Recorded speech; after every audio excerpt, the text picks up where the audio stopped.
शीतल, शुरुआत आपसे ही करूंगा। अभी रिश्तों की बात, कौन दोस्त कौन दुश्मन, उस पर तो आता हूं, पर उससे पहले ये मीडिया में गजब कंफ्यूजन है। हम ही है ना जरिया, दुनिया को, देश को हम समझाते हैं भाई कहां रिश्ते जा रहे हैं। तो मोदी ट्रंप एक्शन में, शी जिनपिंग टेंशन में, फिर हुआ मोदी जिनपिंग एक्शन में, ट्रंप टेंशन में, और अब मीडिया कंफ्यूजन में, ट्रंप दोस्त या दुश्मन।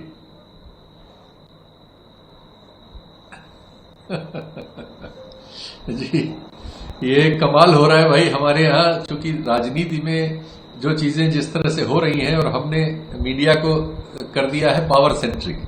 वो पावर में जो लोग हैं उनकी तारीफ करने और उनके किए हुए हर काम को सही ठहराने की कोशिश में मीडिया मजाक बन गया है। पत्रकार हैं कि पीआर हैं हम? ये जो है, हम पीआर करने के लिए बैठे हैं। हम जो रिश्ते हैं उनको कसौटी पर परखेंगे या ताली बजाएंगे? आज इधर की ताली बजा दी, कल उधर की ताली बजा दी।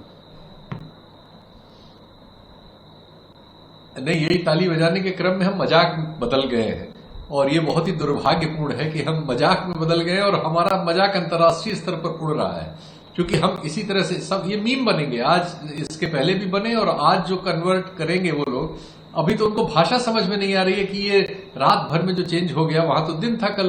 ट्रंप साहब ने एक फुलझड़ी डाली और यहां से तुरंत हमारे प्रधानमंत्री, और यहां पर ट्वीट भी नहीं किया, एक्स पर नहीं लिखा। शीतल, ये एक सवाल का जवाब था कि is a good friend, you know, and things will sort out themselves, और उसको अब यहां पर हमने सीधे ये कह दिया कि भाई हमारे रिश्ते तो अच्छे हैं और हमारी भी वही भावनाएं हैं, हम रेसिप्रोकेट करते हैं उन सेंटिमेंट्स को। तो सब ये जो मीडिया वाले अभी तक ट्रंप पर निशाना साध रहे थे, ट्रंप फिर से दोस्त हो गए क्या? अब करना पड़ेगा भाई, क्योंकि हम तो पावर का प्रचार करने वाले एक मशीन में बदले हुए हैं। तो पावर ने अगर शिफ्ट कर लिया तो आपको हमको करना ही पड़ेगा। चारों तरफ हम देखेंगे कि यही होने लगा है।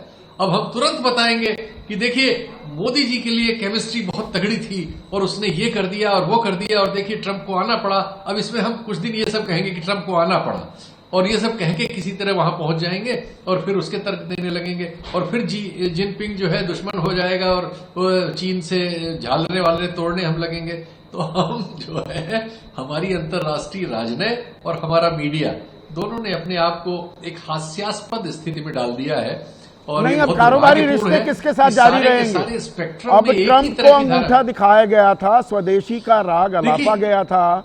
स्वदेशी करेंगे तो ये चीन से बैलेंस ऑफ ट्रेड उनके पक्ष में 8.5 लाख करोड़ का है, वो तो सारे सामान यहां पर भेजेगा और हमें जरूरत भी है। तो मेक इन इंडिया कैसे चलेगा? दोनों चीज कदम ताल कैसे कर सकती हैं? और चीन से रिश्तों की बात फिर से बहाली की हो रही है, तो ये अब अमेरिका कहां रह जाएगा? वो भी फिर से दोस्त बन गया।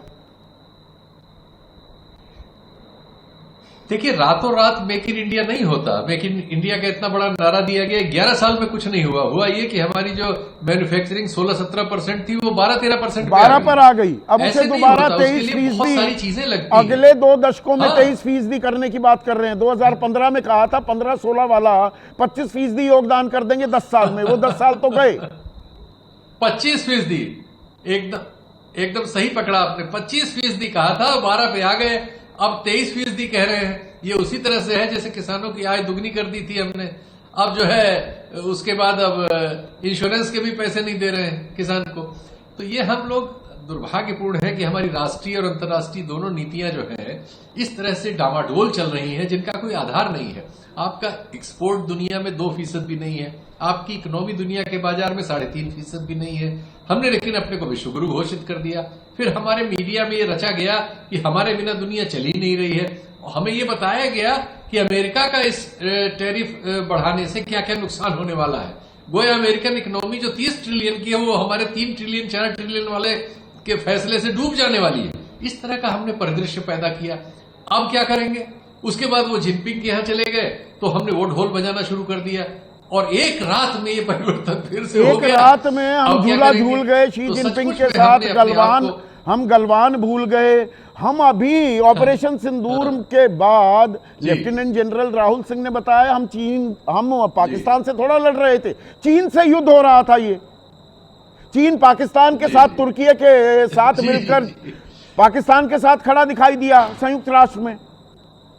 हम सब भूल गए यकायक।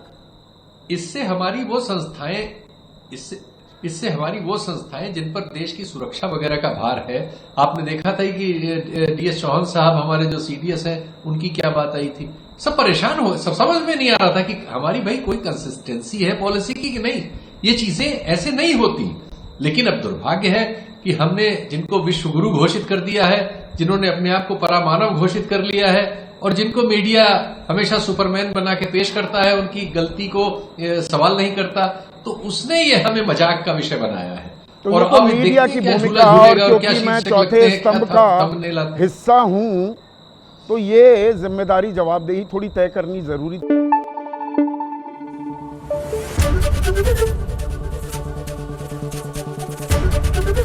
एबीपी न्यूज आपको रखे आगे।